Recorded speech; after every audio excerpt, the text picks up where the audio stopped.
Mr. Viking Wong. How you doing, my brother? Hey, not too bad. We're back in Hong Kong in quarantine. Oh, that's quarantine again. How many months does that make now?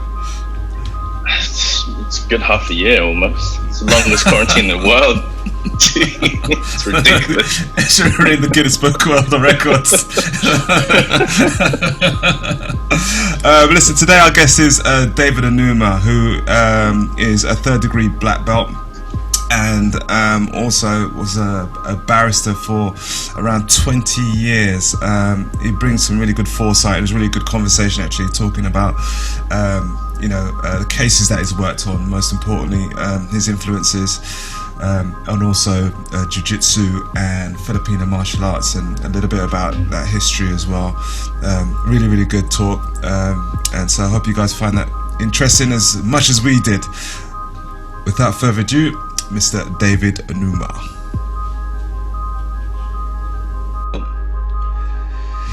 Okay, Mr. David Onuma, how you doing, my brother? Yeah, I'm very well, thank you. You guys, good to see you guys. Yeah, man, good to speak to you, man. Listen, what kind of has transpired with regards to like me and Viking doing this podcast? There's quite a few of our friends, the people that we consider friends. We kind of got to know them a little bit better, you know what I mean? And so I want to like more kind of speak to you about you. We're gonna touch upon your martial arts and everything, you know what I mean? Eventually, so don't worry, man. You get time to push the gym. No, but I just want to talk to you about you, David, man. It's like kind of like who were the people who were your influences and stuff like that, because your background is your background as a barrister. So I kind of want to know like what brought you to that point. So let's start from the beginning, man. Let's start from like school, school days, growing up in the 80s. Was it like, or 70s or 60s? Okay, well, look, to be honest, to know about, me, you got to know about, my upbringing and my culture. So I was born and raised in England, London, England, Golders Green, actually, right in the heart of the Jewish community. But my parents were at the time I was born, I was the fourth child. So, but my parents were, I was going to say hardback Nigerians.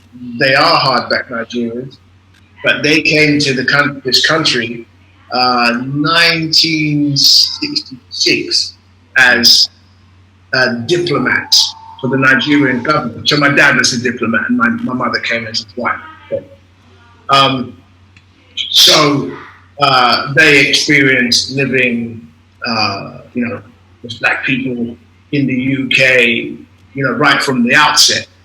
But they came as educated people, or at least the way that they were raised. They were always raised to believe in education. So by the time I was old enough to realize anything about life, as I said, because I had my sister 2 years older than that my brother, 2 years older than that my sister.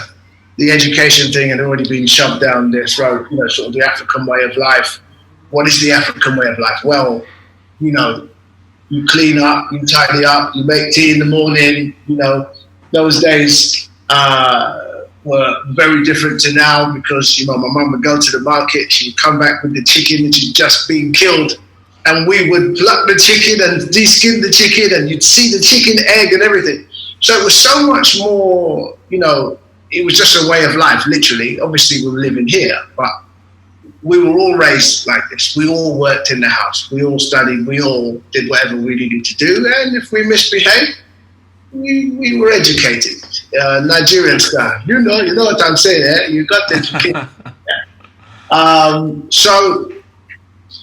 So my point being that by the time I went to secondary school, obviously, 12. Again, my older brother, he was 4 years older than me, 16, and we went to the same school.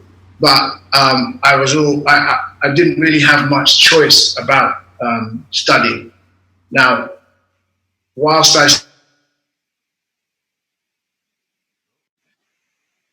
should I carry on? Yeah. Okay, so so essentially, by the time I came to secondary school, again, education had been pushed towards me, but I was still a terrible student. In fact, when I was in secondary school, I was rubbish. I didn't study. I got in trouble in school. The amount of times I went to see the head teacher, and it wasn't for being a bad boy, fighting and all that. I just couldn't concentrate, So as a result, I got into lots of trouble, and my exam results were not very good. But I always still knew about studying.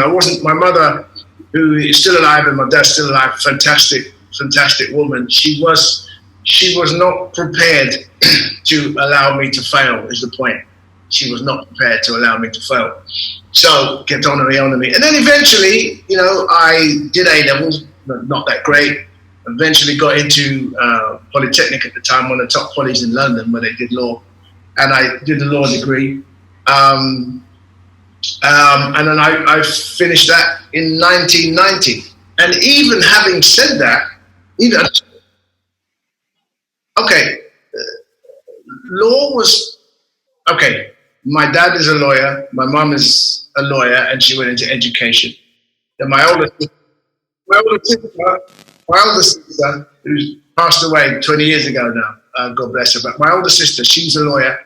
Oh, wow. And my brother, he went into medicine. My other sister went into law. So, listen, for those of you who don't know, when you come from an African family and you study, you're going to be a doctor, a lawyer, or an architect, which is an architect, by the way, right?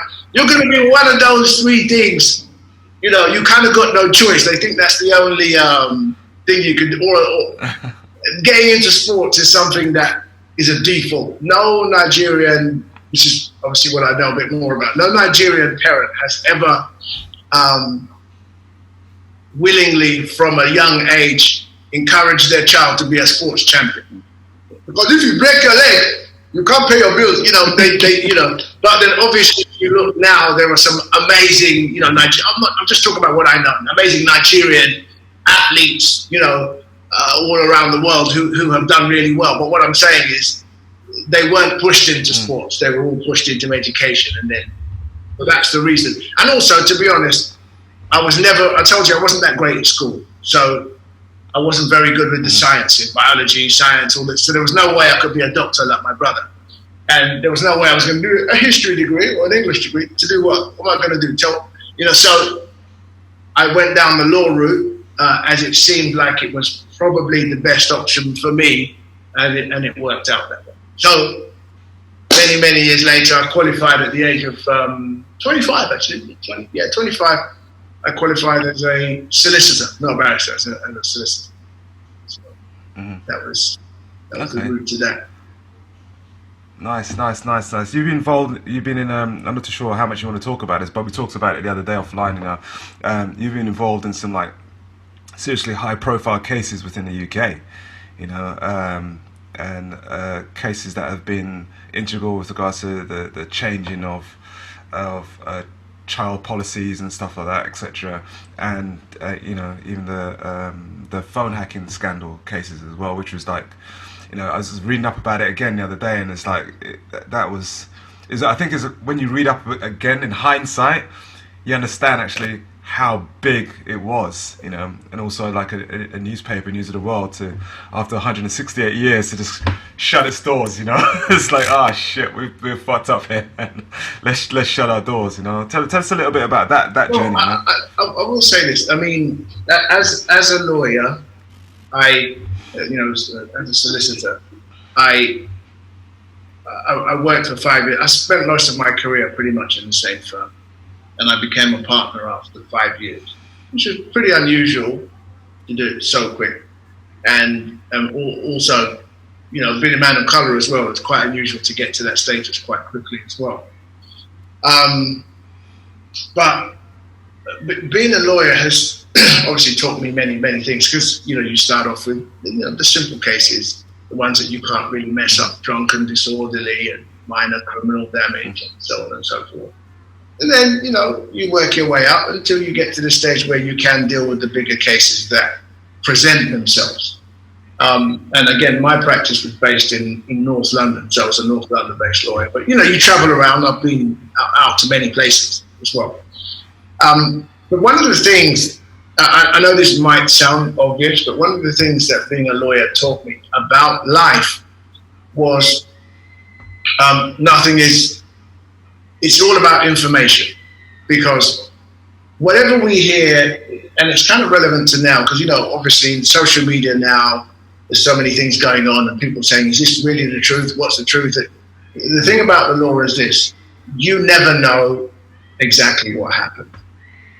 You have a better chance of knowing the facts if you're in the case, because you get the prosecution papers, or if you represent the defendant, you get to speak to them, but you get access, he says, because sometimes it's withheld, but you get access to the paperwork, the tapes, the surveillance, the so on and so forth. So whilst you don't get everything, what I'm saying is you get a much bigger or wider picture of the truth of any situation that you're involved in. And again, very often it's not black and white. Now, so as I said, I've been involved in many cases, but that News International case was absolutely massive beyond belief, because there were so many aspects to it. I mean, you had the aspect where there were those that were actually said to have physically done the hacking, right? Trying to prove who did that. And then you had those that were said to have authorized the hacking, right? And then you had those that were prosecuted for allegedly trying to cover up the hacking, right? Yeah. So that's why I say it was absolutely massive, because there were people that were prosecuted within the umbrella of phone hacking who weren't even involved in it, but became involved later on, right? Yeah. Even down to the driver of one of the main players in the case. The driver was prosecuted wrongly, in my opinion, right? Or actually, he was acquitted in the end, right? But he was wrongly prosecuted. But I think he was prosecuted just to try to put more pressure on the other people. Because look, I know the butler always knows more, the cook always knows more, Yeah. But to suggest that he was actually complicit in what was going on and what had gone on before, bearing in mind that this particular driver hadn't even been working there that long, it was ridiculous. Do you know what I mean? But they still, charged him because at certain key meetings he was there driving the car, so they prosecuted. But it was very interesting, and obviously from the wider aspect, the whole country became involved became aware of what people were doing, and phone hacking and leaks and all this kind of stuff. But all they needed to do was watch Enemy of the State, and they would have known that this kind of stuff's been going on. Yeah. You know what I mean? It's stuff. It's unfortunately, it's the difference between, in this case, this was a private organization doing it, as opposed to MI5, FBI, CIA, or whatever. This was a private company doing it. So, which was wrong. So anyway, it was a very interesting case. Lots of people involved in it. A lot of people involved. Yeah, it seemed it was like almost, to use the use of a better term, but systemic within the whole. When I was reading up about it and just going back and just looking at notes and stuff like that, it seemed like it was just kind of almost like a culture in certain divisions, and the way it came down through like police corruption and just private investigators being involved, and just like some random people, man. And it's just, but everyone kind of like, I think everyone kind of like knew it was the kind of almost culture to do it. It became a kind of little bit of a culture. You know what? Just briefly diversifying for a second. During this lockdown period, I think a lot of people have probably end up maybe, but a lot of people have ended up reading more things, looking at documentaries and things they might not ordinarily have looked at.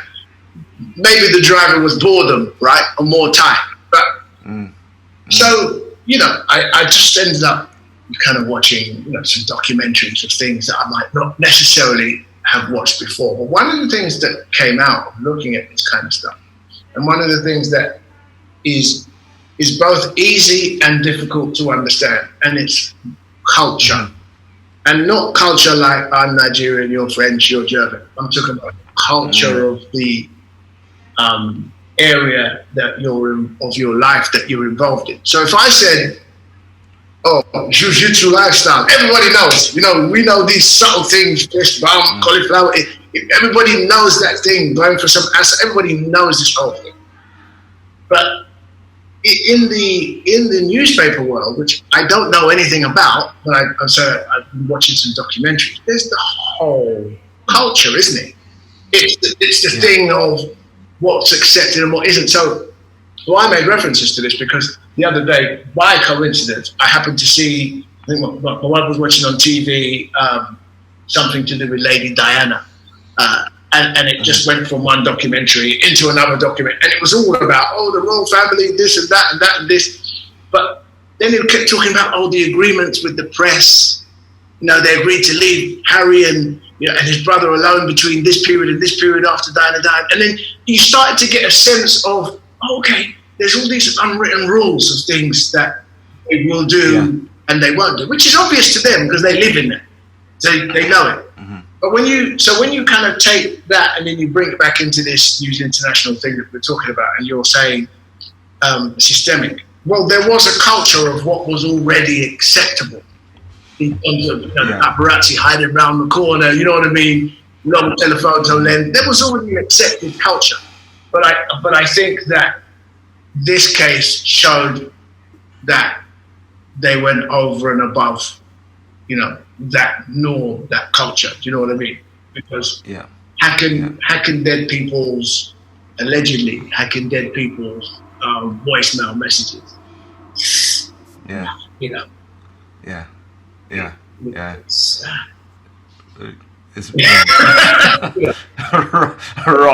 wrong to put it mildly wrong. There's no sanctity there. You know what I mean? So how can I sell some newspapers off of this? You know. Well, that is always, well, kind of. I think nothing's kind of changed with regards to actually what the target is. The target is to sell more news, sell more newspapers, and I think if anything, it's kind of like ramped up a little bit more because now there is more access to individuals via different mediums now, rather than just the newspaper. You know, social media, etc., TV, Sky, whatever. You know, there's more. There's more. You know, there are more avenues for us to be influenced, you know, so then, you know, we have to take control with regards to actually what we filter and what we read, and, you know, and sometimes just like take a step back and allow the process to kind of like go for a few days and then actually kind of like take and you know, disseminate the truth from what we've been seeing over the last, whatever, 4 or 5 days, whatever it is, you know. So tell us about the Victoria Climbie case. Because that was a heavy one. Yeah, that's probably the worst case that I've ever dealt with in my life. Probably. So, for those that want to look it up, Victoria Climbie case, CLIMBIE. So this was a case essentially where a couple, in inverted commas, had a young girl, and they were caring for her. So the natural mother of this girl was not in this country, and she had kind of been given to the chief defendant in this case to look after her. She promised to look after her and, you know, raise her up with a better future in the UK, and that plainly didn't happen. Right, so she was the guardian for that child, and along the way, she met the male defendant, and she was African by descent, and he was, I think he was a British-born West Indian. I can't remember if he was Jamaican or I think he was British-born West Indian.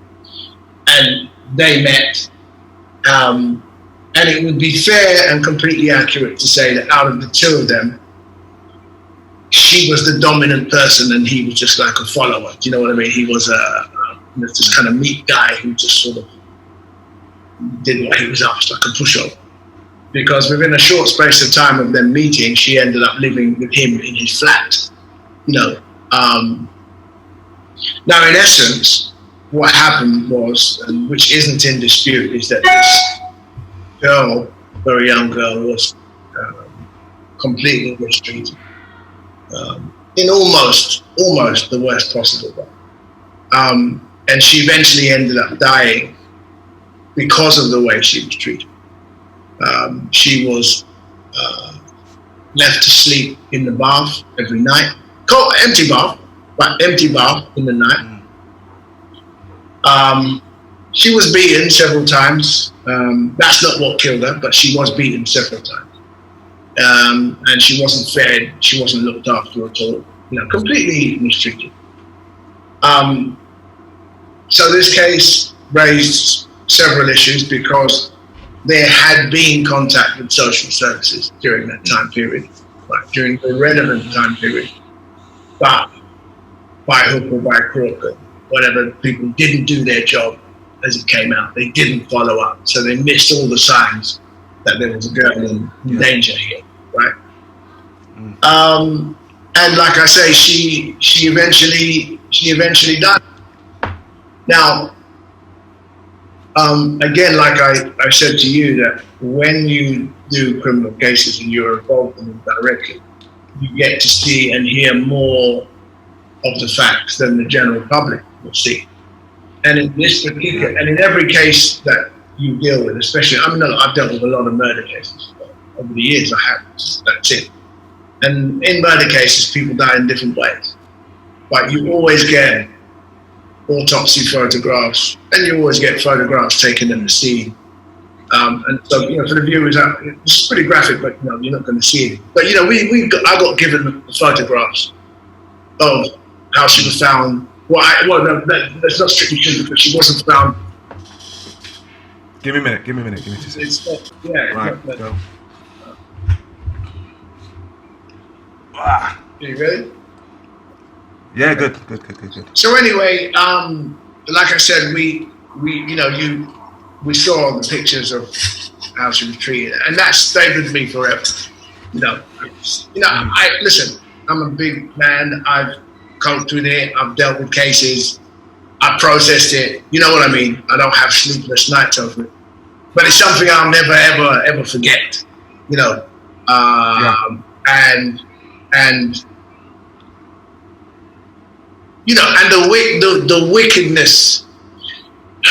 the wickedness to do something like that over a period of time. But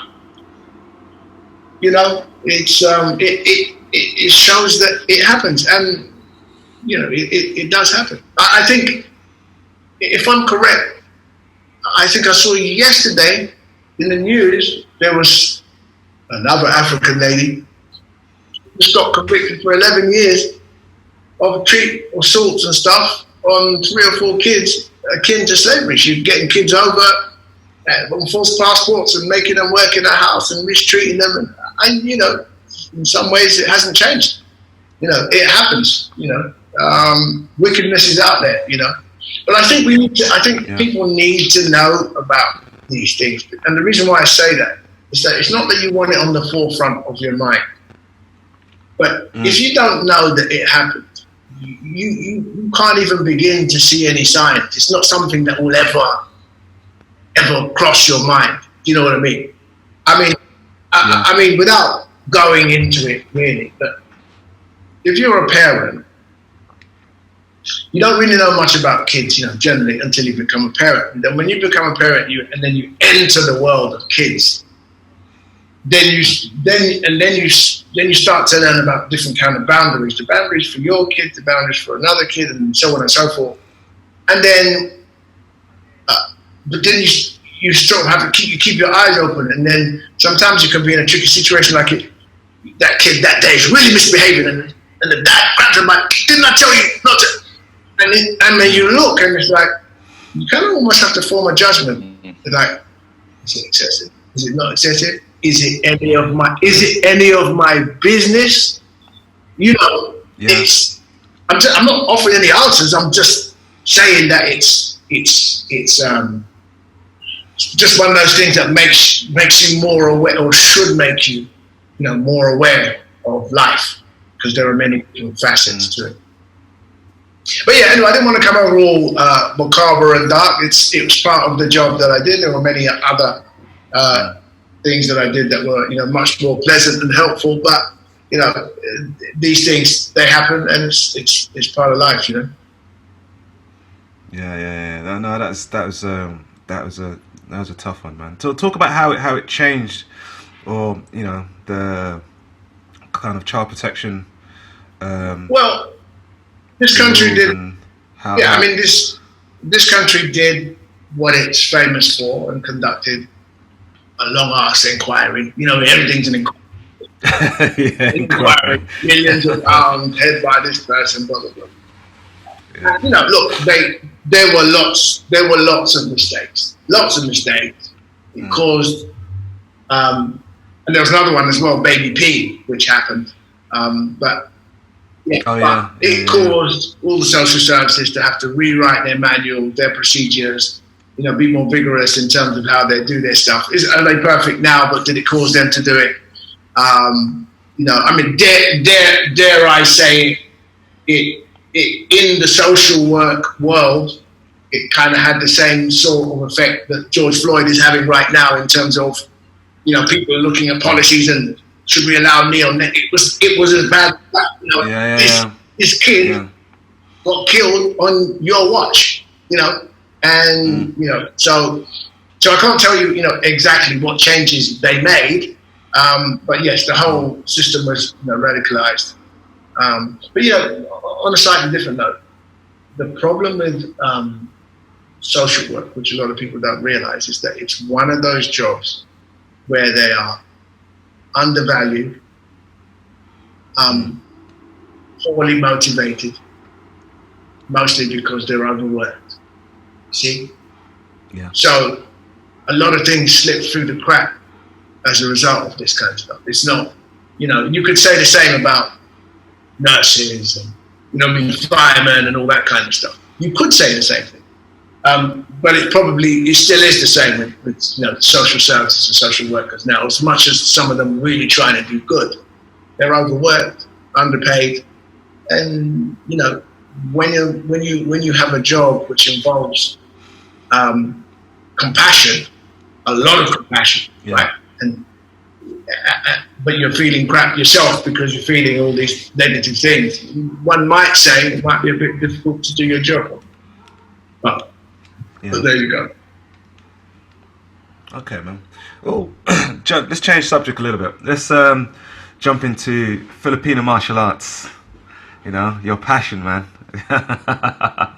would I be correct in saying that's from a martial arts perspective, that is your number one passion, or that's the driving force behind you? I've been asked this question kind of many times. Oh gosh, damn! I should revise my questions, man. Normally, people only ask me and they say, "What's your favorite martial art?"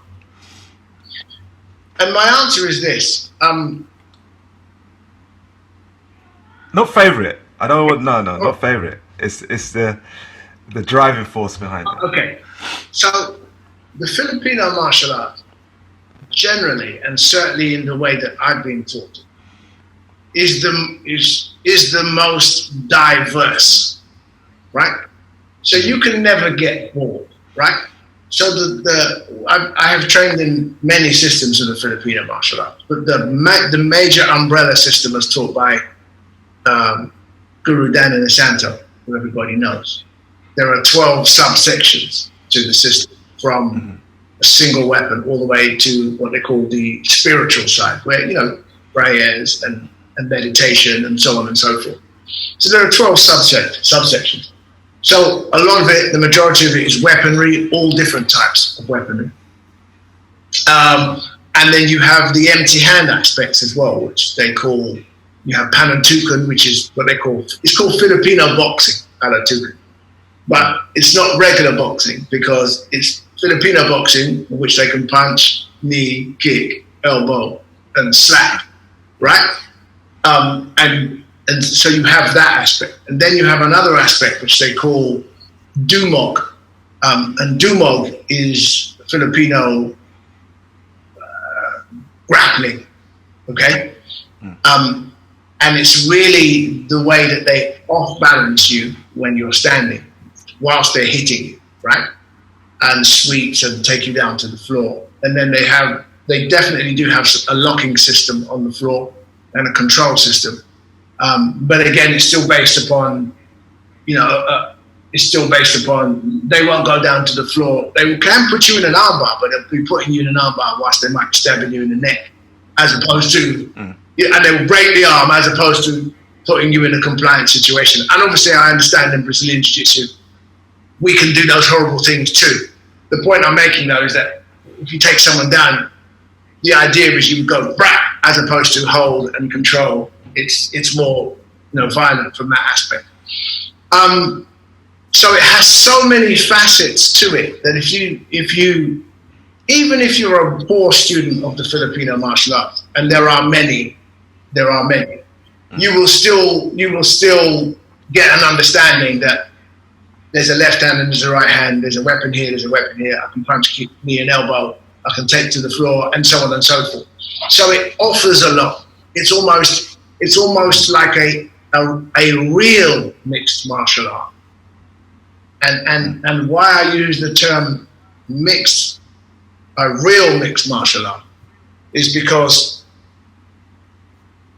to me, a true martial art is one that is derived from or used in battle.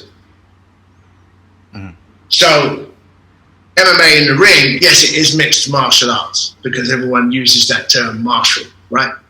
But in its current form, people don't, that's not what was used in battle, you know what I mean?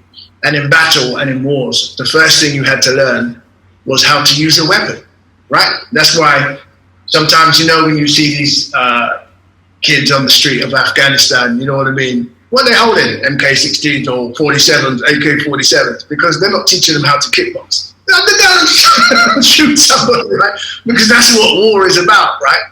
So what I like about it is from day one, you start learning with a weapon, right? Whereas if you look at styles like, other traditional styles, karate, taekwondo, they don't teach you any weapons until you're black belt, right? They say, now you're ready to hold a weapon. But again, like I said, if you were preparing for war, that kid who needed, depending on how far back in time you go, that kid needed to learn how to hunt, you know what I mean? A knife, chasing and cutting open the meat and so on. So it's steeped in a long history of, it's like Brazilian Jiu-Jitsu in the sense that Brazilian Jiu-Jitsu is very real, right? You can't really train it without training it. You've got to roll, right? You have to roll. Whereas the Filipino martial arts, at least in its history, was based on battle. Battle was fighting, this worked. The one who was the survivor told you what worked. You know what I mean? How do you know it worked? I'm still alive, right? So this tended to work. So I love the fact that you can research it, you can train it, and it just gives you so many different attributes which I've taken and used, in other martial arts all the time. So that's what I love. That's what excites me about it. It's really real good fun. But is it the best martial art in the world? Well, no single one is, and also it isn't. It's not one style. It's something that has evolved over the years. Like the Filipino martial arts has a massive Spanish influence. Okay, and again, the Filipinos, they were basically taken all over the world to fight. They used to just come pick them up, collect them. Don't know how it happened, but they just ended up all over the world fighting battles in different places.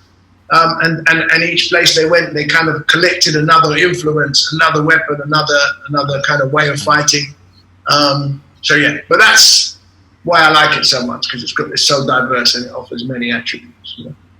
Yeah, it's nice. I like the beauty of the weapons though. They're gorgeous, man.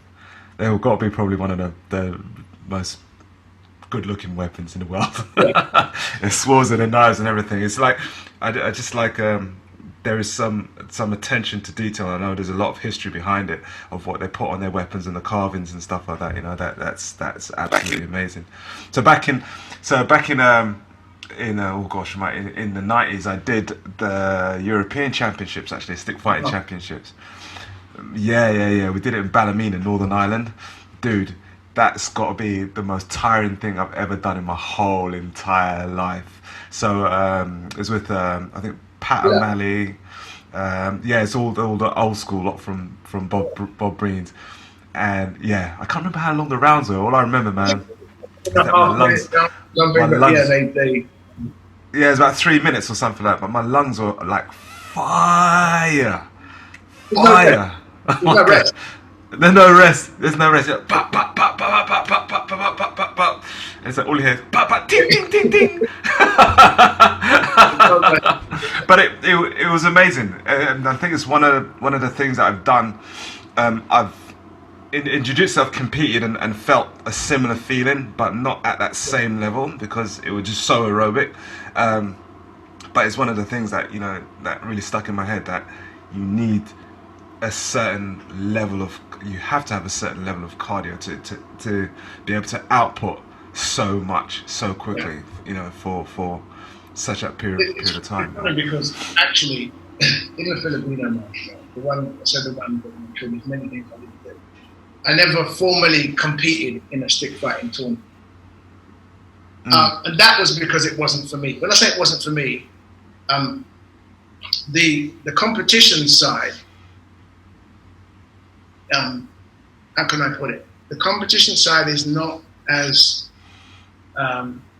exciting to me as the real side, because there's not, at the highest level you can block, but there's no real blocking. It's more who can hit the most in the time.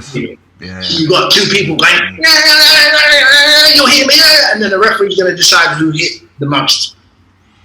Whereas the way I was trained, which was, very well initially certainly by Master Breen, if you didn't block, you felt bang. You know what I mean? You had to, your blocking skills got really good. Block, block, block, block, and then you hit, block. But it's the armor, when you got the armor on and so on and so forth. So that side never really attracted to me. But my students, I trained, but I did lots and lots. It's the rugby versus American football type of scenario. Yeah. Where you can take the hit because you got the armor on. But what do you call it in rugby? Like seal to the side a little bit. But what I did do, which is probably worse, I did do some low armor stuff. So you just literally had a helmet and the gloves with a real stick. That was probably not the wisest thing to do. I remember getting hit on my elbow one time. My elbow came up like a chest on my arm, just like massive, And then we as time went on, we transferred to padded sticks. So you'd use padded sticks and no helmet. Again, very painful when you got hit. And my students have done very well in the competitive arena, from world champions, European champions, British champions, national champions, all that kind of stuff. So and we did lots and lots of rounds and I trained them. It's just that for me, I had no desire to go and compete, put any effort in that, because it just wasn't for me. But it's actually done very well for my students. Notice I didn't say that they've done very well, they have, but it's actually competition side has done very well for some students. It actually brought them out because they've not competed in anything before, you see? So that fact that they were able to compete in that is still a competition. You have to get ready, as you said, cardio. You're going to fight a guy. You might get hurt. Will I win? Will I lose? You know, the thing that competing does that many people who don't compete don't know what they're talking about. Yeah. So. Yeah. So let's talk to me about Brazilian Jiu-Jitsu, man. Talk to me about, you know, your third degree, buddy. Yeah. Ta-da! Talk to me about your Jiu-Jitsu journey, you know, the beginnings. Yeah, I mean... was that first day like... You know, like, when... Thing is, I think like most of the older Jiu-Jitsu generation in the UK, we all did. Don't know who you're talking about. I know who you're talking about.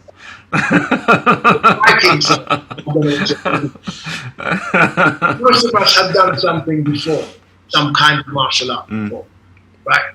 I'm quite happy to be told that I'm wrong, but I don't know of any, you know, original, you know, UK black belt in the top 50, you know, first 50 black belts who hadn't done something before they came to Jiu-Jitsu, right? So if I remember correctly, I started Jiu-Jitsu at 29 or 30, right? And by that time, I already had black belt in kickboxing. I'd been doing Wing Chun since I was 16, you know what I mean? And I had started the Filipino martial art. So, you know, and I came from the school of thought where nobody taking me to the ground. Are you mad? Yeah. Yeah, because if you do, by the time you come put me, I would have punched you several times in the mouth. And you know, the level of ignorance about the ground and wrestling, you know, that close range was high. When I was in university, between 1986 and 1990, I had a guy, Ray Sylvester, and he was a big fat guy, and he lived in High Wycombe, and he was part of the British judo team. And if there was ever an opportunity to learn and train with a guy and learn something new, that was the one. Are you mad? Oh, I'm not interested in it. Let me show you. Let me show you my Wing Chun. Let me show you. Listen, if that guy had grabbed hold of me, we would have dead, right? I mean, one throw on the floor, he would have killed me, you know? So the level of ignorance to grappling and that kind of stuff was very high. So when I joined Guru Bob Green's Academy in 1996, April 96, I joined for one purpose. It was just to learn stick fighting.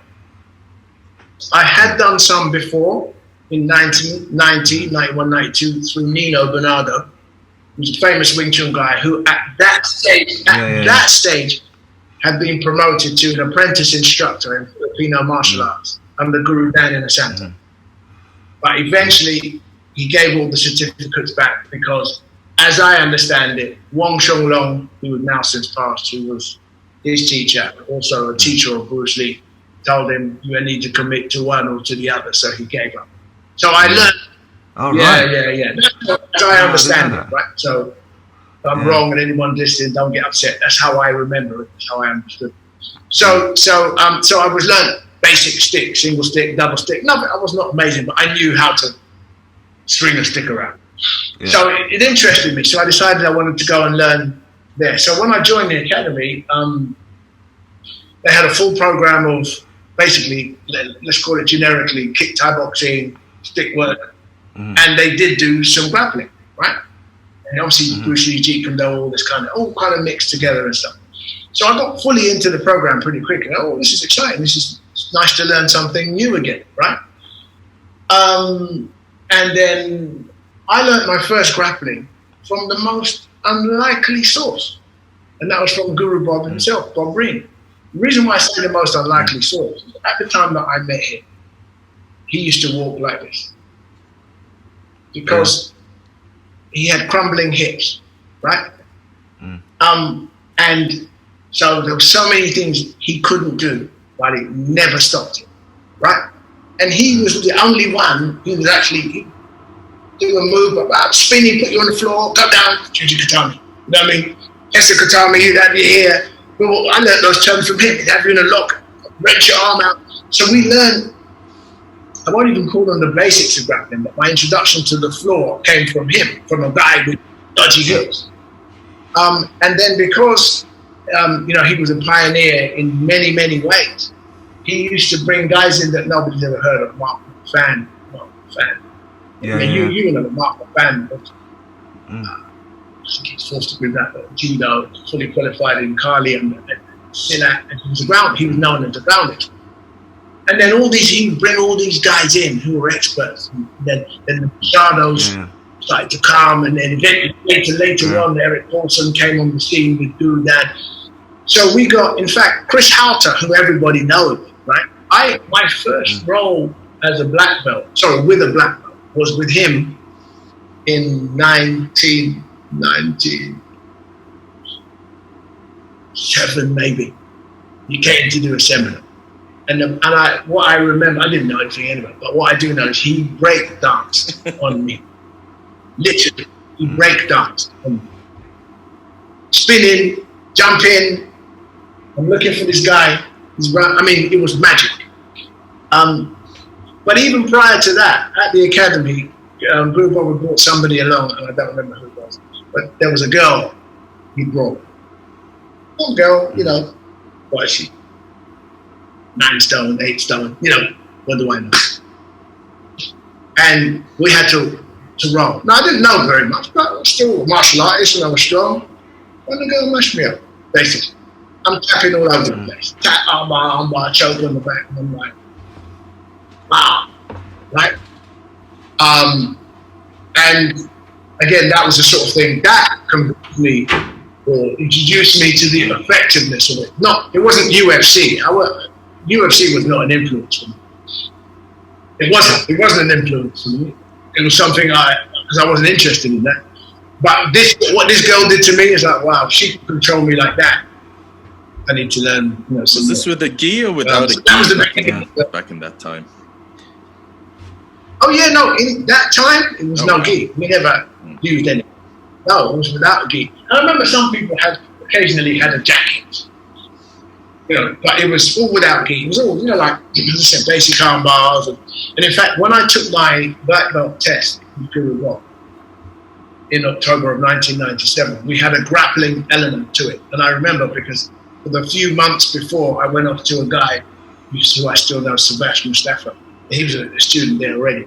And he knew some grappling, That's like, he knew some grappling, right? And he taught me grappling. So we would grapple together and he taught me arm bars and how to roll and move around and all this kind of stuff, because we had, as part of our black belt test, we had to grapple. So, and then in 1998, I went to America for the first time with Guru Bob. He took me to go and teach some seminars out there. That was probably the best time I've ever had in America. Why? First time I'd been. Because I was with him, it was like an all-access pass. We were going to lunch, dinner with Guru Dan in the center. Guru Dan was going to train in the Machados. We went together, training in the same class. Guru Dan's there training with the Machados. I'm training. We had dinner. He's there. All-access pass. Met all the Machado brothers, everybody. This was like, wow, this is amazing. And then I sort of became hooked. I thought, wow, this is good.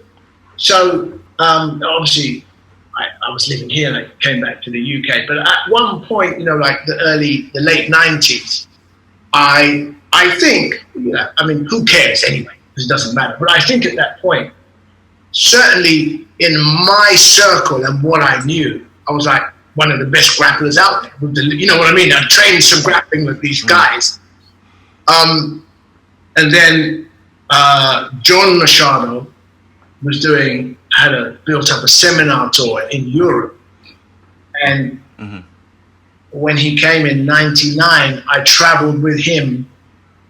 I think Andy Norman brought it, but I traveled with him for 2 weeks. They traveled to Italy and it was around the country. So I managed to get time off and I traveled with him, going to the seminars, blah, blah, blah. But And then at the end of that 2 weeks, I think he probably felt a bit sorry for me, and then I got blue belt, right? I gave my blue belt. And I was tested a little bit because he told me this is what you need to do for the basic syllabus, this week. But I mean, no way was I a blue belt of the skill level of the blue belts. No way, absolutely, night and day. But I knew how to grapple. If that makes sense. And I came back, and alongside that, because of traveling to America, I got introduced to Sensei Eric Paulson, who was, very active at that time, and doing a lot of, his system combat submission wrestling. So every time I went back to America to train with Guru Dan and Isanto on his instructor camps, the camps would be like this. You'd go for about a week or 10 days, and the camps would run in the morning and the afternoon, and the kind of earlier and later, and then in the middle, Jean-Jacques Machado would do the jiu-jitsu. You'd sign up, obviously pay, to do the jiu-jitsu training with Jean-Jacques Machado. And this was every year that we went. So it was great. I rolled with Jean-Jacques Machado. Him and his one hand getting my ass, murdered, by this guy. He was a really lovely guy. Really, really, really lovely guy. Highly skilled. And, and there'd be some of the camps, Rick Young would be there, you know what I mean? Training on the mats, rolling with Jean-Jacques Machado, and so on and so forth. So, so that was good. But then, but again, you got to remember, I qualified as a solicitor in 1993. So this was my job. Do you know what I mean? I was working full time. And also in the early days, you always have to put the hours in, don't you? You know what I mean? Not that it ever stops. You have to put the work in. So I would use my holidays to go and travel, right? And it's not that way. So, and there was no jiu-jitsu schools here or anything. So it's not like I was going to jiu-jitsu class 5 times a week. There was not.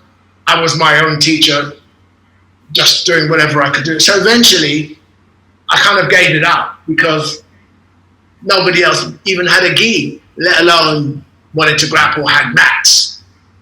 And I would do my bits and pieces at the academy. So mainly it was no gi with the little knowledge that I had. And then the next big change was when I became aware that Professor Roger Brookham was teaching at Seymour Place in London, and that was late 2002. And I went to join his school, and although you may recall that in October 2003 they had the first London Open, but that was his competition, the first London. It wasn't the first jiu-jitsu competition, but it was one of the first, I think. But you were involved in both. First one was in Kensington Sports Centre in 2000. Yeah. In I didn't even know about any of those things then. Gold medalist, by the way. Participant too. No, four, mate. It was 4. It was 4.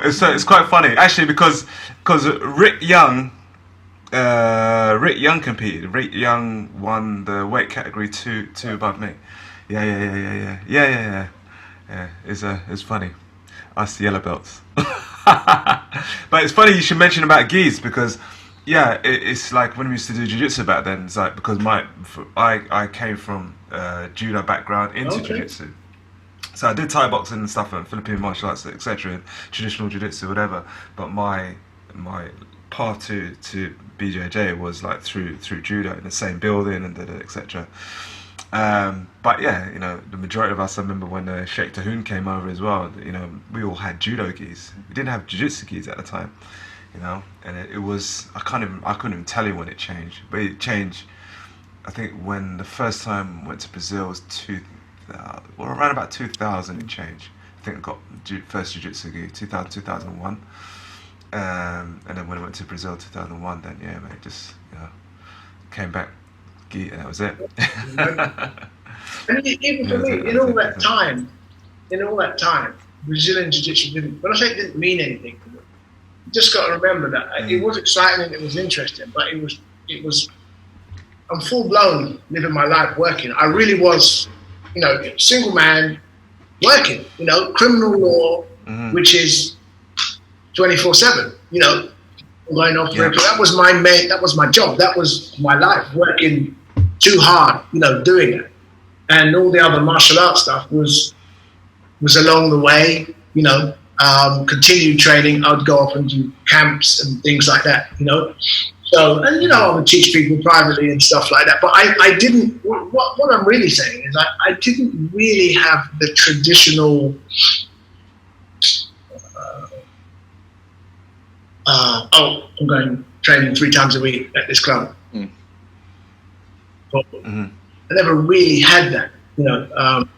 Yeah. And I think, to be honest, that's part of what made me grow and develop, because it made me hungry to learn, and also I went to learn. I was lucky because I was working and I was single and I had a good job and I had some money. I was able to pick where I wanted to go, if that makes sense. Yeah. Now go to America and I'm going to train in the camp for 2 weeks to prove that. Get the books, the knowledge, and I study, and I come back with information. Do you know what I mean? Even throughout the time period that I was training at the Guru Bob at the academy, he would go. He was all over the world teaching seminars with me. When I say with me, I used to pay my own way. He was graceful and let me come. I paid my own way and travel with him. I was his Uki, basically. I was the one getting beaten up, hands on, feeling his energy, feeling, learning, which, you know, much more than you get in the class. So I did go to classes and all that, but I'm saying my learning was because I traveled with him. Oh, I'm going to teach in France this weekend. Can I come? Yeah. Done. Friday to Sunday, 3 days of training with this guy, you know? So in my, and that spilled right over into my jiu-jitsu career. So in my jiu-jitsu career, I've trained with a who's who list of people. Many of them who have come into this very same room where I'm sitting right now at the back of my house, right? You know, because I learned, if you ask. If you don't ask, you don't get. And I've asked them, you know, as a fan, I'm the head of GFT, Julio Cesar Pereira, training here, Rodolfo Vieira, Delahaye, you name it. And I asked and they came, and I trained and I learned stuff from these guys, which was, you know, truly amazing, because as I said, I didn't have the, you know, going to class 4 or 5 times a week like we do now have available in the academies, right? So I grew up from that culture of private seminar, you know what I mean? Workshops, private, hands-on, personalizing my game, you know? I mean, like, it's quite interesting because at the moment in the jiu-jitsu world right now, have you heard of the Tackett brothers? Tackett brothers. You got the Tackett brothers, and is it William Tackett? And yes, Will. Cody. Yeah, they are part of the Checkmate team in Texas, and they're taking the storm right now, doing really well. And the head instructor is Rodrigo Brucutu Cabral. And Brucutu taught me privately for 2 years here before he got deported back to Brazil when he was a youngster. He was still a brown belt, right? And Roger Brookingham managed to get him over, and he came and he was training here, teaching at Seymour Place and stuff like that. And then he was teaching me privately every week. He came and taught me every week, and we trained. And now it's great to see him. He's 4th degree black belt now. He's got world, you know, top class guys in his gym doing really well. And it's funny because things don't come overnight. You know what I mean? You know, you've got to put in the hard work and the time and all this kind of stuff. But it's just like, I'm just saying it's interesting. It's like, okay, yeah, spent a long time, you know, training with this guy, you know, learning from him. And, you know, years later, he's doing his own stuff really well. So it's nice. I messaged him the other day, so he's doing really good. But yeah, so I think, but I've always had a hunger to learn, Jude. This is the thing. I'm always interested in learning. And I think, you know, that a lot of people don't have that hunger these days. I feel that they don't have that hunger. They got a hunger they want to get better, but they don't necessarily want to learn. Does that make sense?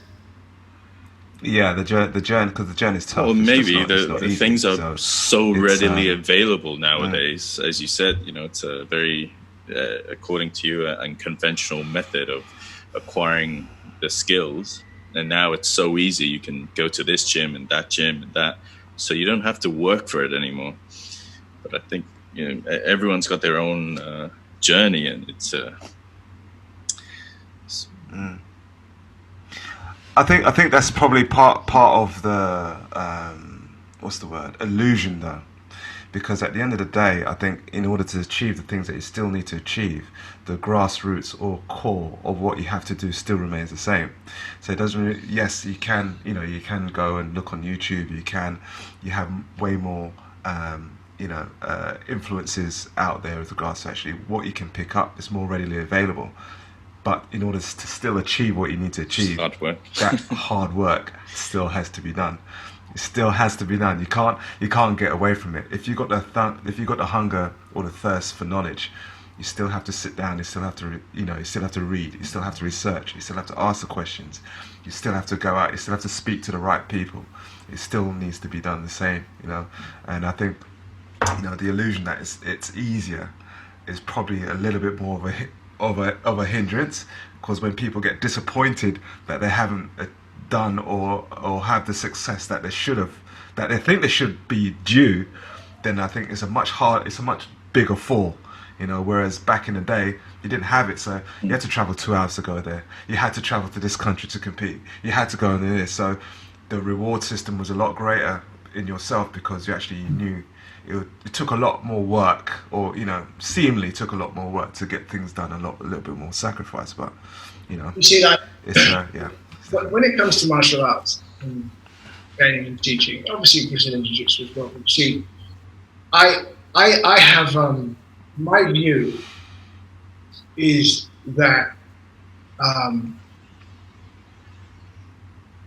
there are a lot of students that don't know. Majority of students don't know how to learn, and the majority of teachers don't know how to teach. And speaking about Brazilian Jiu-Jitsu specifically, the reason why I say this is normally what happens is you get your black belt, and now I'm at new school, right? And then now you start to teach, and we know that many people teach before then, right? But then you start to teach, and then what do? Is you normally teach the way that you were taught, right? Adding in your own character, personality, and influences, right? And then for many black belts, again, this is my opinion, this is where the actual learning stops. It now just becomes time spent on the mat training, maybe competing, doing this and that. The actual learning, show me this, how do I improve that, stops or radically decreases.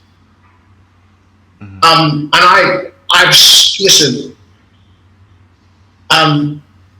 There was a point in my life where, before I opened my school, that I was teaching seminars. When I say all around the world, I mean around the world, a lot in Europe, out, Canada, America, and I would go to gyms where there were real good, tough black belts, a lot of good students, everyone is training jiu-jitsu. But some of their basic knowledge was really missing, right? And there were lots of gaps, and part of the reason why their basic knowledge was missing is because they didn't have it and they hadn't filled the gap. But let me just take this a little bit further. I got my black belt January 2010, right?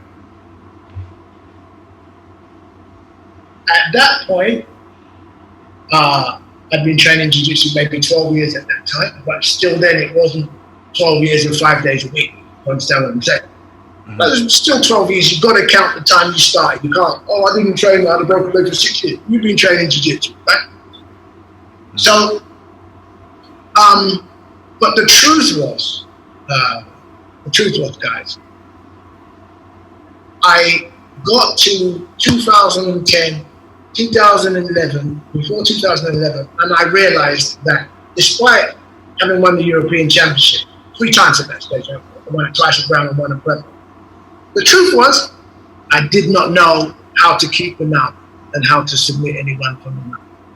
I did not know how to keep the back and submit you from the back. I did not know how to escape from side control, right? There was clearing holes like bullet holes, back, because I was honest with myself, right? I didn't know how to do these things, right? And it was like, okay, now, because you see, up until I got my black belt, I was a lawyer, I was a martial artist, a Filipino, I had all my qualifications and all this other stuff. Now I'm a black belt in jiu-jitsu. So I can't say I'm not a jiu-jitsu guy anymore. Do you understand what I'm saying? Because I never called myself a jiu-jitsu guy because I'm a martial artist, right? So I didn't call myself that. And I thought to myself, I need to know how to do these things.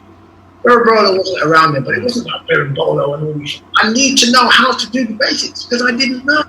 Yeah. So I went on a mission for 3-4 years, going to the black belts that I felt could help me and that I could get hold of to learn how to do these things and build up a curriculum and knowledge. I went to China, spent some private with Roger. I trained with Master Pedro Sauer. I went to Hickson seminar to Holland for 2-3 days to go and train to learn Hickson's basics, which he taught me. Really good seminar. Side controls. I had Hickson bracelet on my back, asking me to escape. You know what I mean? And which he said was wrong.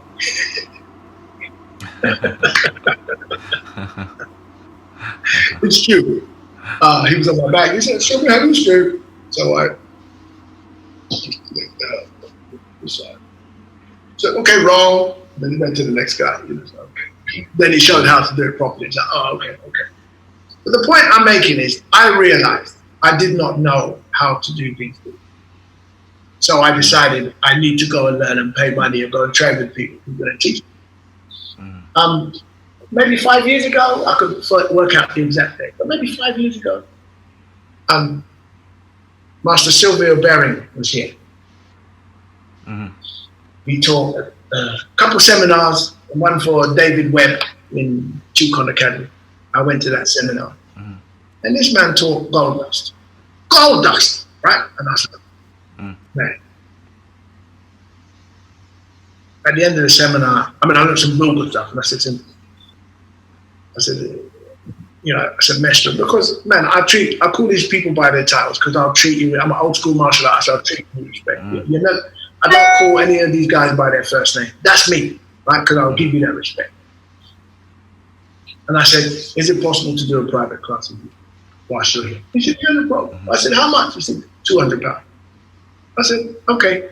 Now, was it a case of I had £200 to burn? I could afford it, but I took the view, this guy's an 8th degree black belt, he's going to know stuff and I need to learn.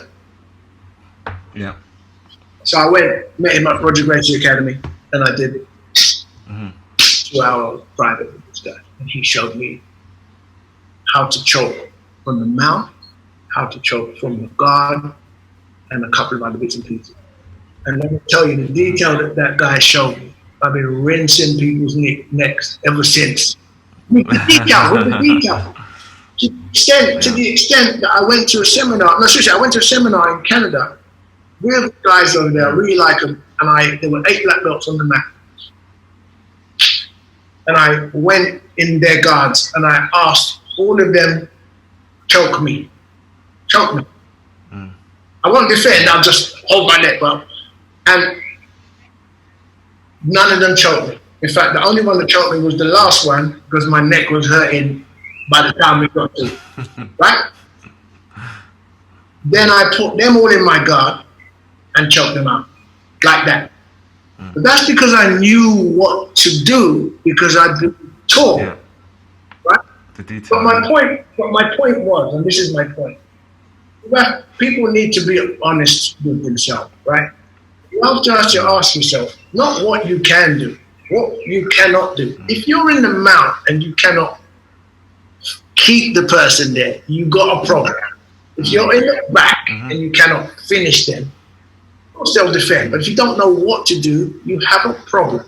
If you're in guard and the last time you done an armbar on someone was 1962, you got a problem. You understand what I'm saying?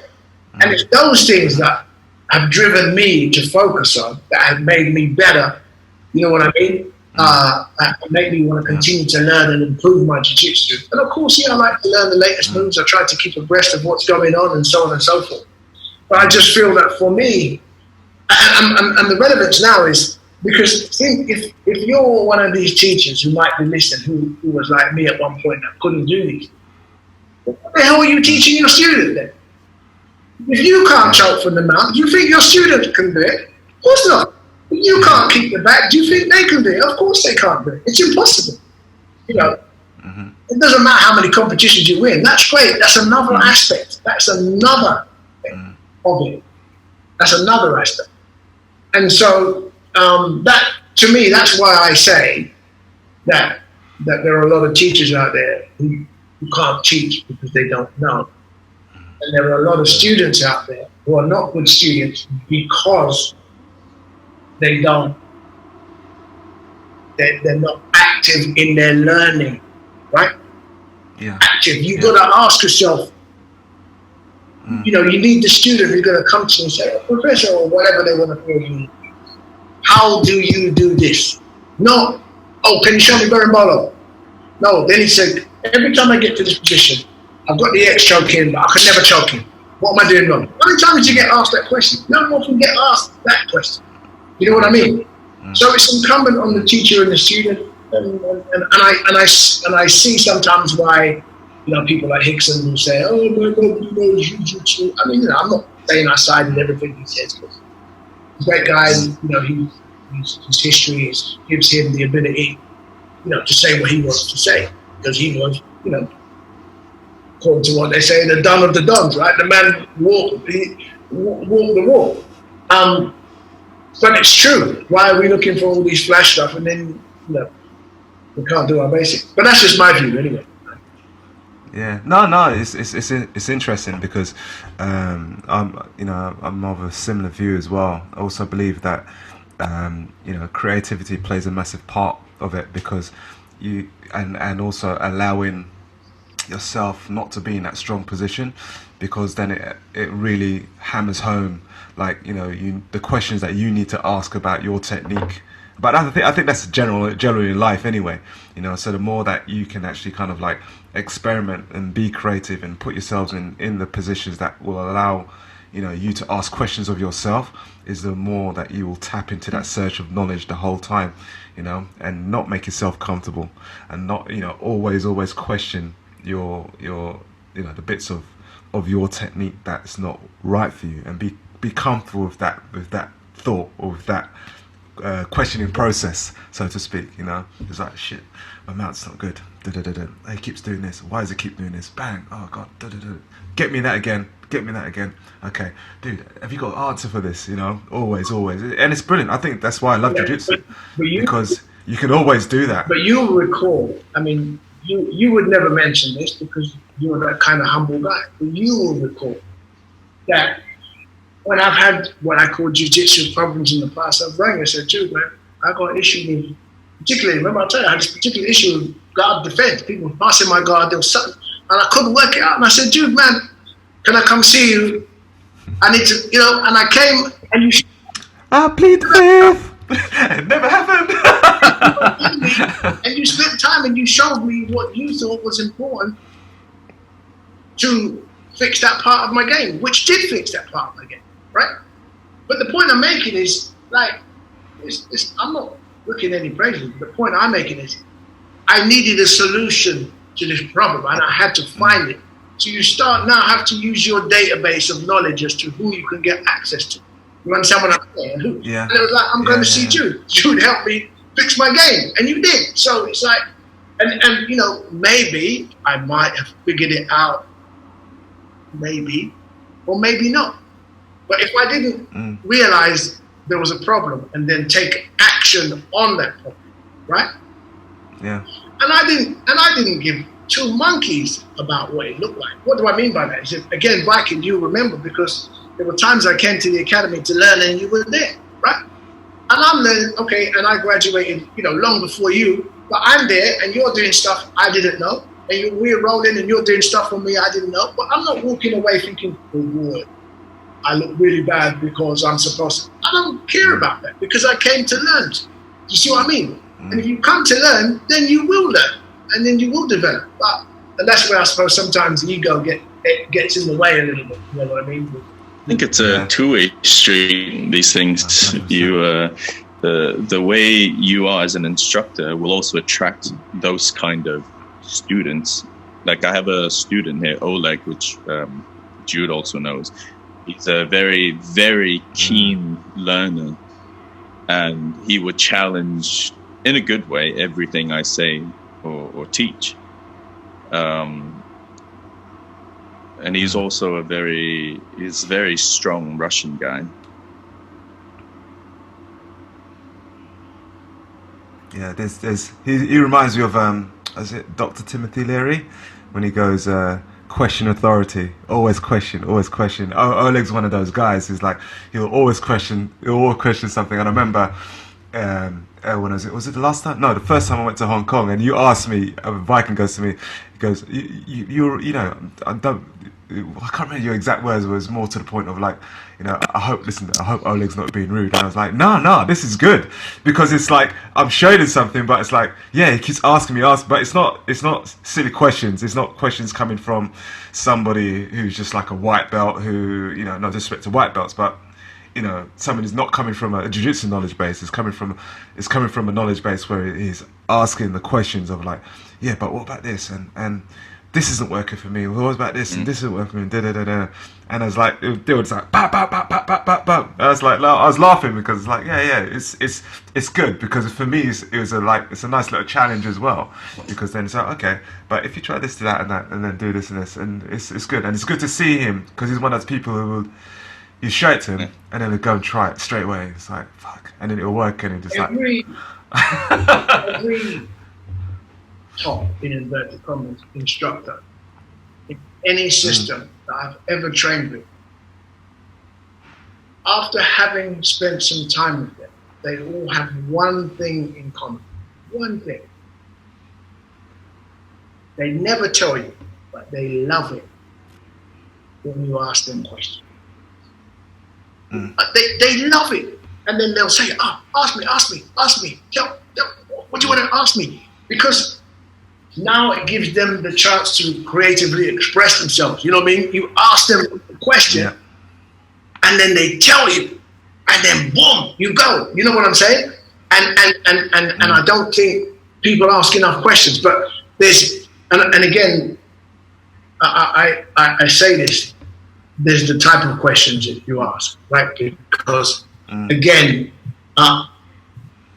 there are some real dumbass questions. You know what I mean? There are some real dumbass questions. Let's be honest. Yeah. And then and then obviously there's kind of questions where there's no thought.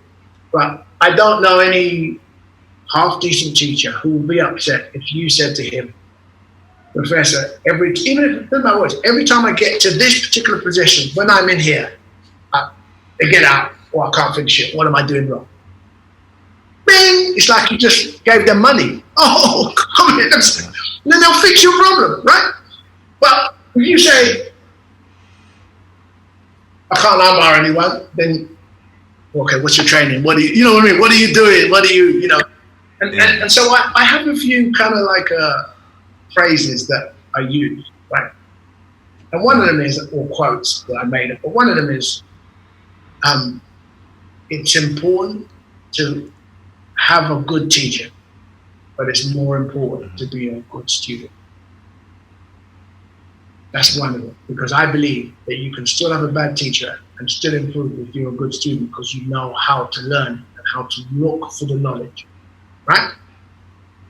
And then the second one I use, which is kind of slightly different, but it's this. My job as a teacher is to ensure that my students become better than me. And my job as a student is to make sure that it never happens. So, so the two things working at the same time, I will show my students exactly what I'm doing. This is what you need to do this, and this. And then when I'm the student phase, I'm never going to let you beat me because I'm trying to be better, but I'm teaching you to be me. I'm teaching you to improve and so on and so, passing on the knowledge. And I think that keeps that, because a lot of people say, oh, I'm still a student, but they're just words. You're not really a student. You're just saying you're a student, but you're not really. You know what I mean? You're not really. You know, Live the student life. you know. Actually, I wanted to ask something, actually, kind of like generally, but of both of you. It's kind of a question, stroke of comment, but John Danaher, right? What do you guys think, for you personally, of his teaching style? You know, how does that resonate with you, for example? Just, you know, his teaching style, you know, like, does it work for you or does it not work for you? I'm not asking if it's good or not. We all know he's a cheat, but I mean, No.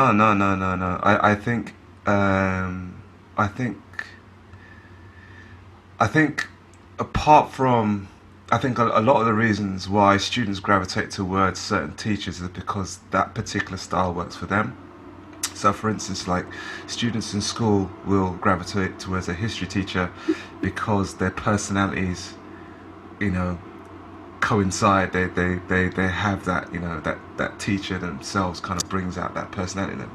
And then some other students won't gravitate towards that particular teacher because, you know, they can't relate to them on the backgrounds might be different, etc. You know, and I think when it comes to I think it's more than teaching style. I think it's more because I can look at something like, you know, something like John Danaher's teaching or any other teachers that's teaching, and see it from a technical standpoint, and being like the experience that, you know, we all have, we can take that for what it is and not be affected by his personality or etc. You know, so it's very different because we have seen it from a different standpoint.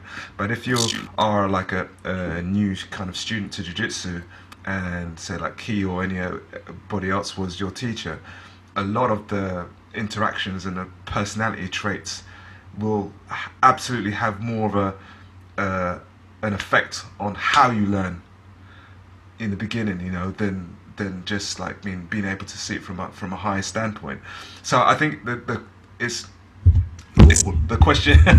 I think it's a lot. I think it's a lot more bigger than just It's a lot more bigger than just that. And I think also if you look at, you know, his top guys, they all have a kind of similar personality as well, you know. So that I think that has a lot to do with it. And yeah, you know, like for instance, it's like a prime example would be like when Viking was around, when I was teaching and stuff like that. Man, you know, I think, what was it, 50% of the academy were Asians from Hong Kong. You know, because I know Viking was there as one of my black belts teaching on the mat. You know, and so he was able to have a relationship with, you know, the guys from, you know, the guys from Asia. So it's a big part to play, you know, not just the technical aspect, but also the personality aspect, you know, because I think as instructors, you don't want to teach somebody as an arsehole. You don't want somebody on your mat as an arsehole, you know, even though they might be paying the bills, but you don't want them on the mat. So the likelihood of that person staying around is not going to really work. So, but that person might work in another gym, you know. So yeah, I think it's a lot. The question is a lot more broader than just this technical aspect, you know. For me, it's like, oh man, God, man, it's like that. It's a bit long-winded. Teacher that I used to have, but I can. Yeah, but I can take all that away because, you know, he's, you know, and to see the essence of what he's teaching and say, all right, oh cool, oh awesome, oh that's brilliant, and just take those aspects from it and not be affected by his personality, his background and anything like that, because it doesn't affect me on a day-to-day or direct basis. What about you, Viking? I agree with the personality aspect. I've never been to one of his or taken one of his classes, so I can't really say. I've seen some instructionals, but again, they're tiny bit long-winded for my personal taste. I identified that I learned through feeling for a long time ago. So I learned a lot through Jude, because Jude would just do all that stuff on me. So I don't really need that much of a technical breakdown in order to learn that specific thing. And we're also some people, I would say, they enjoy more creative flow. Some people would need more structure. Some people might react more to sounds, some to looks. So it's all different, I would say. But he's got the technical explanation down to a T, which is good for a lot of people who aren't there, and they can take the time to read or listen. Yeah. I mean, one of the reasons why I asked, because I always, you see, look, again, as a martial artist, because that's what I am, that's what I consider myself to be first and foremost. When I've looked at the history of martial arts, but also at the history of elite sports people, right? I'm not going to quote percentages because no study has been done, but I'm going to say that 90%, as high as 90% of these elite sports people are highly intellectual people. You know? There is a difference, obviously, between being intellectual and being educated, right? Because you don't have to. Education is just a system of learning, right? That's what education is. I had practical education, I had this education. It's a system of learning. And the most important thing about education is not really exactly what you learn. This is in my opinion. It's the fact that you learned how to learn. You understand? That's what education teaches you. How to learn. Who wants to learn music or this or drama? But when you study, you knew you had to get the books, do the research, right? And then you found the way to learn. Some people, when they wrote it down, it got committed to their memory. Like we said, you know, some people, they're visual learning, blah, blah, blah. And education. So when you look at guys like, you know, Bruce Lee, man, look at all his writings, his books, his pictures, highly intellectual guy. Studying. Guru Dan in the center is the same. Mike Tyson, man, listen, that guy used to sit down with Costamodo, watching all the videos, watching fight stuff. Do you know what I mean? He, you know, studied the art of boxing. He wasn't just a boxer. He studied the art of boxing. And so, to me, the mind is. I know it's an obvious point, but the mind is so powerful. So So obviously, depending on who you are, of course, you will then resonate with, like we said, who teaches. So like with John Danaher, I find, I've watched a few of his instructionals and stuff like that, and I find that even for me, he's like an uber intellectual. Do you know what I mean? He's like, you know, he is a bit OTT, and he knows he's OTT. But having said that, I think he's, in terms of his ability to transmit information, is amongst the best in the world. I've learned a lot of stuff from watching. But a lot of people, they'll switch off within 90 seconds because of Yahuru's voice, and it's monotone and stuff. You know, but like you said, you've learned to filter out the monotone stuff, you know. And then when you look at Gordon Ryle and Gary Tonin, when you listen to them, forget what when they speak, you can tell that they're educated in what they know. You understand what I mean by that? You know, he'll say, you know, I'll take the system, my back system, I'll do this, I'll move this here, I'll do blah, blah, blah, blah. So they're kind of like mini. And bear in mind that John Danaher, was it psychology doctorate? I don't know if he finished it. Yeah. Yeah, philosophy. Yeah. So he had a history of studying, and he said himself that one of the major influences on his teaching was his learning from his philosophy teacher. You know what I mean? Mm-hmm. So, but you know, when I teach over the years so again, being a lawyer really helped me. It really helped me in my teaching because I had to prepare cases for court. I was a trial advocate, so I would go to court and cross-examine witnesses, and you can't just go on a whim, you know. Imagine you can't just go on a whim. Oh, I'm just going to ask her what kind of underpants you got on, or what. You can't go on a whim. You got to do your work, bro. But you know what I mean? You had to read the papers. You had to anticipate the questions. You had to, you know, you really had to get into it. You had to study it and learn it. And then my competition,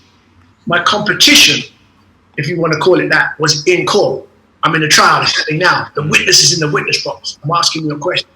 That's my trial. That was the trial, literally. The trial was the equivalent of being a competitor. You're out there doing it in the heat of battle right there and then. So therefore, for me, I've always liked the intellectual approach. It doesn't mean that so what's happened is many people have taught me stuff in a crude way. And I've got the essence of what they've told me, and then I've got to intellectualize it, if you want to call it that, and then put it into a form that I can teach the other students. Because otherwise, what happens is, you learn stuff, and it's stuff only you can do, but you can never pass it on. But how'd you get outside control? Well, I don't know, but I just get out, you know? And then you kind of, you know, kind of like you end up like with the Mario Sperry kind of thing. I don't know, one day you wake up and he's here. Or one day you wake up and I'm out. But the education. No, cool, man. It's interesting stuff. I just like to know what people think generally about how they learn. Yeah. So at the academy, I teach in a combination of ways. Orally, obviously, I tell them. Visually, I show them. Touch.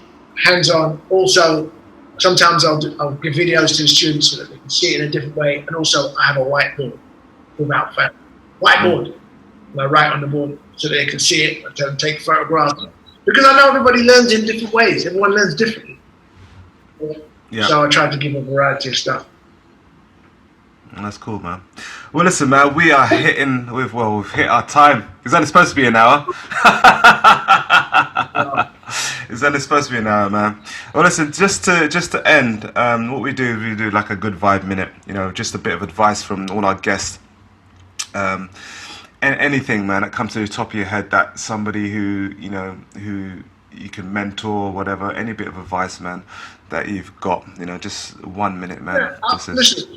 Give us your best. First of all, thank everybody for listening. If you're still here and not completely bored there, I think we all come from different, backgrounds and cultures and all that kind of stuff. All I would say to people, and I mean this hand on heart, is just try to be a good person. I mean, what's good for one person is not necessarily good for another person. But you can't go wrong by trying to be a good person and trying to think of somebody else other than yourself. There are unfathomable amount of ways to help other people, and that's all you need to do, just try and help, especially like now where so many people are struggling and it's been highlighted, even just a kind word, arm on the shoulder, if it's politically correct so that you don't get yourself in trouble, just try to be good. I know a good lawyer for that. Yeah, and I mean it, just try to be good. And it will make the world a better place. It's not, it's not always about I put this on my Instagram and I've got this slogan, I put this on my wall. It's not often about that, but it's often the unseen stuff, that doesn't happen. And you just talk to that person who, you haven't seen in a little while, or you just made a little attention. Are you okay? Asked a question. Just honestly, I think the biggest advice I'd give to people just generally is just, try to be good. And the last thing I'd say is, and I know this is a bit harder, but if somebody needs help, you'll be surprised at the amount of people that would help you if you asked.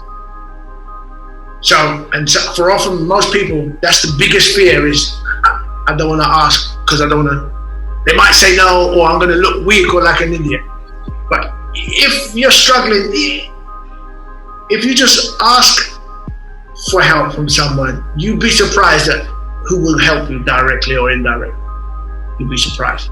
And that's probably the advice I would give to people. Help, and don't be afraid to ask if you need. I think I can get kicked out, they do. Yeah, no, listen, my man, listen. David, thank you very much, brother. My pleasure, man. Honestly, it's been really good to catch up with you and stuff. Bye, King. Absolutely. Thanks for staying up late in Hong Kong. And we'll catch you guys on the mat soon, we hope, somewhere. Yeah, definitely, man. Listen, appreciate it, David, man. Thank you very much, yeah? Okay. Cheers, brother. Love, man.